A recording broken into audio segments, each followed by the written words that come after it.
All right, so get ready, because we're diving deep into flexibility today.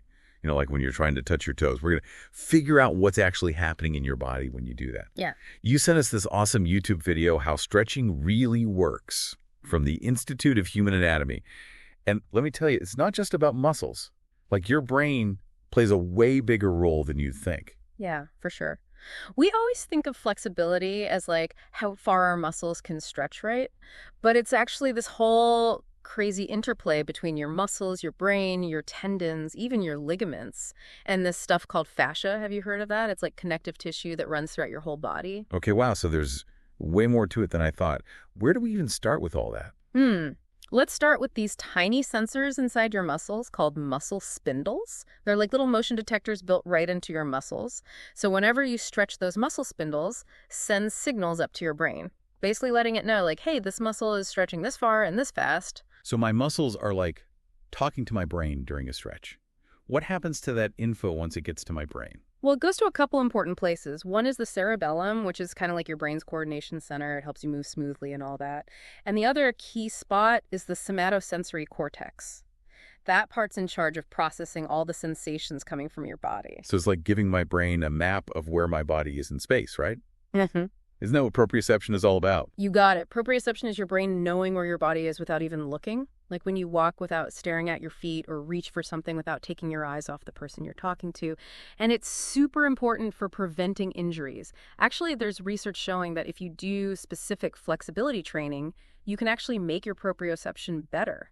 And that can help you avoid falls, especially as you get older. Wow. I never thought about it like that.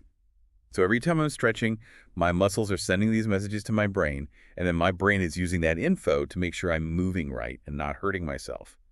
But what about that feeling of tightness when you stretch? Is that my brain saying like, whoa, hold on a sec? Exactly. That feeling is part of what's called the stretch reflex. It's basically a safety feature to stop you from stretching too far. And it happens super fast, like at the level of your spinal cord. Wait, so it doesn't even go to my brain? Like when the doctor taps your knee and your leg jerks up, that's your spinal cord just doing its thing? Exactly. It's your body's way of reacting really quickly to protect itself. But your brain does get involved in like how sensitive that reflex is. The more you stretch, the more your brain learns to trust that movement and lets you go further. So it's like my brain saying, all right, I see you're serious about this stretching thing. I'll loosen up a bit. That's so cool. But it can't just be about muscles, right?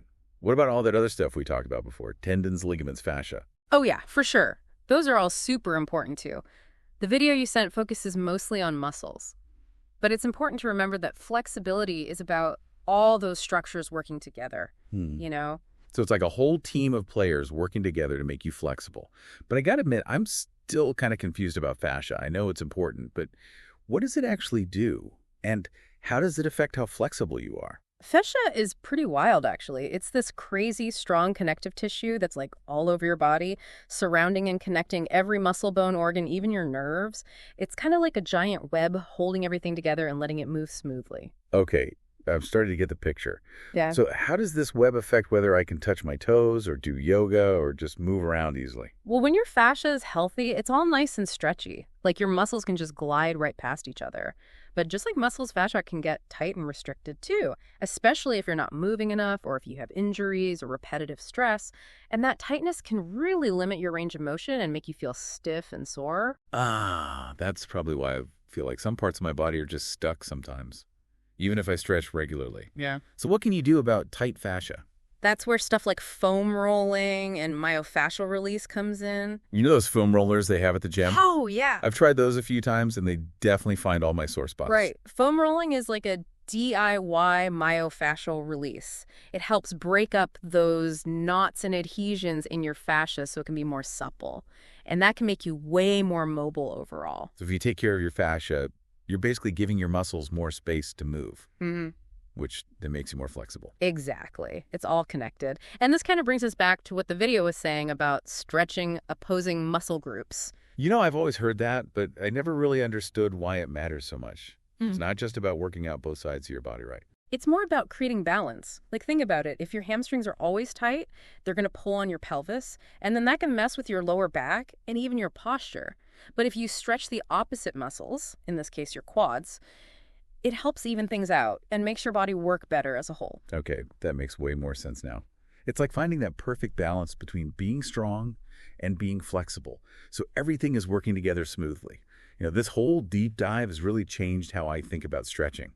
I used to think it was just something I had to do to avoid getting hurt, but now I see it as like this whole mind-body practice that's good for both my body and my mind. I love that you're seeing that connection. It's not just about being able to do the splits or whatever. It's about getting to know your body better, understanding how it moves, and paying attention to what it's telling you. And the more we understand that connection, the more we can use our body's amazing ability to heal and adapt and grow. Speaking of growth, you mentioned earlier that this whole flexibility thing goes beyond just the physical. I'm super curious to hear more about that. Yeah, that's one of the coolest parts of this whole topic. And we'll get into it right after the break. All right, so we're back, and my brain is already doing some stretches, trying to figure out how flexibility goes beyond just the physical stuff. It is a pretty cool idea, huh? We've been talking about how when you stretch, you're actually training your brain to be okay with your body moving in new ways. But what if we could use that same idea for like our thoughts and emotions? Oh, okay, I'm listening. So think about a time when you had to do something that made you feel kind of uncomfortable, like maybe public speaking or trying a new hobby. What was your first reaction? Honestly, I usually just want to avoid it. Like I get all nervous and just want to hide. That's totally normal. It's like your mental stretch reflex kicking in, you know? We naturally resist stuff that feels uncomfortable, and we want to stick to what we know. So instead of trying to push past that discomfort, I should be thinking about these mental challenges like I do physical stretches. Like be patient and consistent. Exactly. Just like you gradually stretch your hamstrings further and further, you can gradually make your comfort zone bigger by trying new things and seeing things from different perspectives. Okay, I get how that works for trying new things. Mhm. But what about tough emotions? How does flexibility help with those? Well, imagine you're feeling super stressed or anxious. Instead of trying to just ignore those feelings, which can actually make them worse, you can practice stretching your emotional capacity, if that makes sense. Like acknowledge the feeling, let yourself really feel it, and then try to find healthy ways to deal with it. So it's not about making the feeling go away, but learning to be okay with it and handle it better. Exactly. And just like stretching your body regularly makes you more resilient. Stretching your mind and emotions regularly can make you more resilient to stress, anxiety, even negativity. Wow, I'm starting to realize that flexibility isn't just about being bendy. It's about being more adaptable and resilient in every part of your life. That's such a great point, and it all comes back to that amazing connection between your mind and body. We tend to think of them as separate, but they're always affecting each other. So the more I stretch my body, the more I'm training my brain to be flexible. And then that flexibility can help me in other areas of my life, like being more adaptable, more resilient, and more open to new things. You got it. And it works both ways, too. When you're flexible in your mind and emotions, it can actually help you physically. This has been such an awesome deep dive. It's amazing how something as simple as stretching can teach you so much about yourself and about how powerful that mind-body connection really is. Absolutely. It's been so fun exploring this with you. And remember, this journey to being more flexible never really ends. So keep stretching both your body and your mind and keep exploring what you're capable of. That's great advice. Thanks for joining us on the deep dive. Until next time, keep those minds and bodies flexible and stay curious.